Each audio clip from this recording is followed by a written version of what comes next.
그 다음에 이 12장 앞까지 또 하나 생각할 것이 10장입니다. 이 모세의 두 번째 설교, 4장 44절부터 시작한 두 번째 설교가 가장 내용이 길지 않습니까? 잘 들어라 하놓고는 그래서 5장에 10계명 이야기했고요. 그 다음에 6장, 5장에 10계명이 하나님의 기본 텍스트가 이렇게 있으니 6장부터 이제 내가 너에게 규례와 법도를 이른다 하면서 6장 4절부터 그 유명한 이스라엘아 들으라 너희 하나님 여호와는 오직 하나인 여호와시니 하면서 그 유명한 마음을 다하고 뜻을 다하고 성품을 다하여 사랑하라. 우리 보통 쉐마라고 알려진 그 본문이 6장에 있고요. 이거랑 비슷한 게 10장에도 있습니다. 10장에도 가면은 이스라엘아 너희 하나님께서 너희에게 요구하시는 게 뭐냐?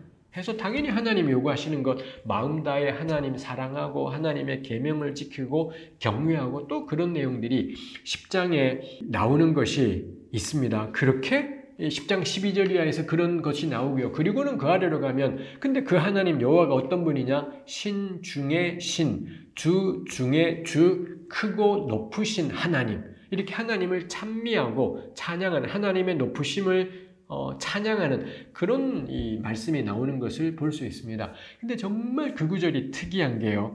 가령 하나님은 신 중의 신, 하나님들 중에 신 중의 신, 주 중에 주, 왕 중에 왕, 크고 높으신 가령 이런 것들로 찬양을 만들지 않겠습니까? 뭐 CCM을 만든다면 이거 딱 우리 경배와 찬양이지 않겠어요?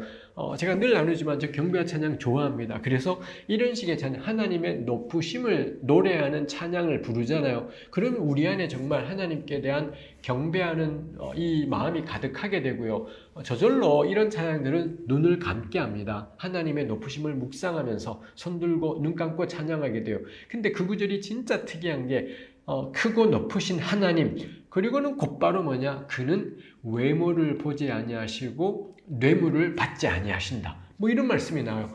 찬양 가사에 외모랑 뇌물 나오잖아요. 눈 다 뜨게 돼요. 이런 가사들은 눈을 다 뜨게 되고 손 올라갔던 거 뭐 다 내려오게 만들어 버리는 게 외모, 뇌물이고요.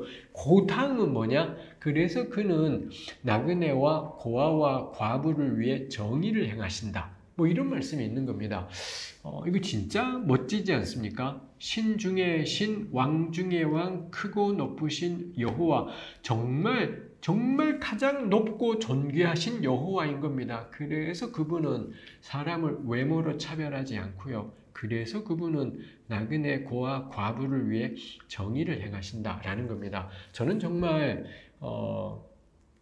답답한 것이죠. 우리 경배와 찬양은 하나님의 높으심을 노래하는 건 정말 많은데 왜 그 가사들은 맨날 그것만 하지? 왜 신명기 10장에 나오는 것처럼 크고 높으신 여호와에 대한 찬양이 뇌물을 받지 아니하시는 하나님, 그 다음에 고아와 과부 나그네를 위해 정의를 행하시는 하나님, 왜 이런 가사들로는 연결 텍스트에 있는데 왜 이렇게 연결되지 않냐라는 거. 왜 우리네 찬양은 전부 다 눈 감고 부르게 만드냐?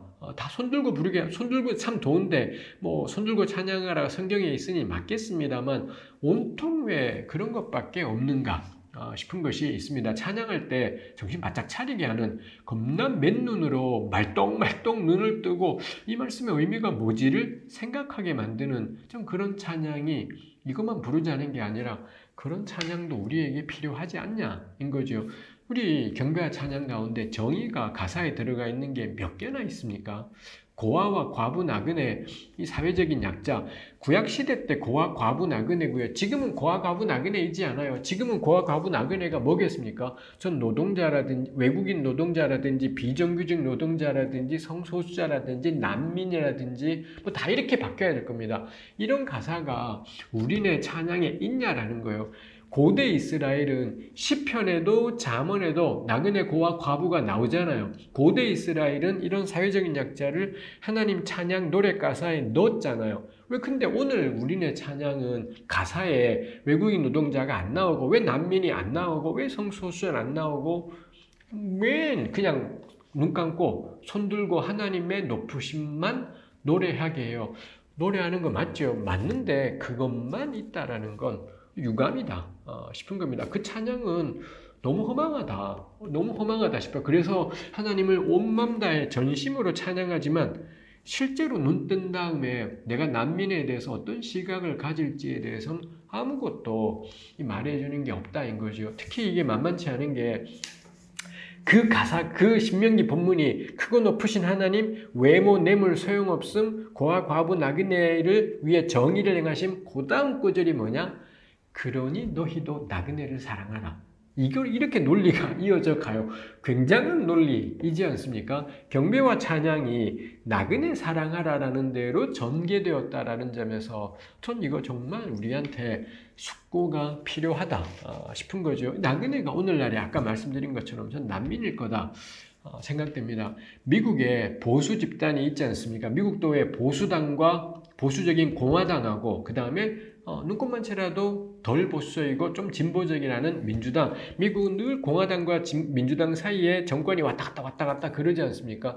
미국 공화당이 언제부턴가 훨씬 더 보수화되고 있고요. 뭐 지금도 미국이 그렇고 어쩌면 다음 대통령이 또 트럼프인지 화춘지 이 개양아치가 그 어마어마한 미국의 대통령이 될 가능성이 눈곱만 채라도 있다라는 사실 자체가 놀라운 것입니다만 이 공화당이 기본적으로 좋아하는 가치 가운데 이민 반대입니다. 이민 정책을 강경하게 이민 정책, 이민을 못하게 외국인들이 더 못 들어오게 멕시코 사람들이 혹은 어디에서건 이 미국에 더 못 들어오게 그래서 미국은 자기네끼리만 이 사람들이 생각하는 미국 공화당이 생각하는 미국은 백인들의 미국입니다. 아시아인도 아니고 중국인도 아니고 멕시코도 아니고 오로지 이 백인 개신교인들, 뭐 개신교든 가톨릭은 주로 개신교지만 이 와스프라고 뭐 그런 것이 있지 않습니까? 오로지 백인 개신교인들의 세상 이게 그 트럼프 낯짝에서 딱 드러나는 이게 미국 공화당이 생각하는 정말 좋은 나라로서의 미국이다라는 거죠. 정말 묻고 싶은 그리고 이 공화당은 낙태 반대도 확고하고요. 기독교적인 가치도 확고하게 배어 있는 것을 볼 수 있습니다. 근데 신명기에 하나님께서 그러잖아요. 나그네를 사랑하라. 너희도 애굽에서 나그네였고 너희도 그러니 높으신 하나님을 묵상한다면 그가 외모와 뇌물에 좌우되지 않는 걸 묵상한다면 나그네 사랑하라. 신명기 10장은 딱 그리로 가고 있는데 어떻게 그 하나님을 신뢰하면서 외국인이 미국 땅에 흘러 들어오는 걸 어떻게 해서든 차단하려고 난리치고 있고 백인만의 세상을 만들어 가려고 하는 이런 공화당 같은 집단들이 어떻게 성경과 털끝만치라도 연관될 수가 있냐 싶은 겁니다. 근데 미국의 보수적인 이 프로테스탄트 개신교 교회들이 대체로 공화당을 지지하고 있다는 건 전 정말 묻고 싶어요. 대개 있는 성경책에는 신명기는 없는 건가요? 대개 성경책에는 신명기 10장 이 말씀은 없는 건지 이건 장식인 건지 낙태만 반대하면 낙태 반대하고 뭐 이 동성애 반대하고 그럼 다 되는 건지 미국 개신교나 한국 개신교나 이거 두 개만 해주면은 그냥 전부 다 우리 편 정말 그게 성경의 가치인가 싶은 생각을 하게 되는 것이 있습니다. 역시 제가 약간 격분한 것이 있습니다만 저의 격분의 토대는 신명기 10장입니다. 10장 12절 이하에서 이스라엘아 너의 하나님이 너에게 요구하시는 게 뭐냐? 이 본문 자체가 굉장히 진지하고 심각하게 무언가를 말씀하지 않습니까? 그러고는 하나님 사랑해라, 경외해라. 근데 하나님 사랑과 경외의 내용이 뭐냐? 하나님만 생각해도 마음이 좋아요. 이런 거 아닙니다. 그의 계명을 지키는 건데 하나님이 어떤 분이냐? 크고 높으신 여호와, 외모 뇌물 안 통함, 나그네에게 정의를 행하심. 그러니 너희도 나그네 사랑해라.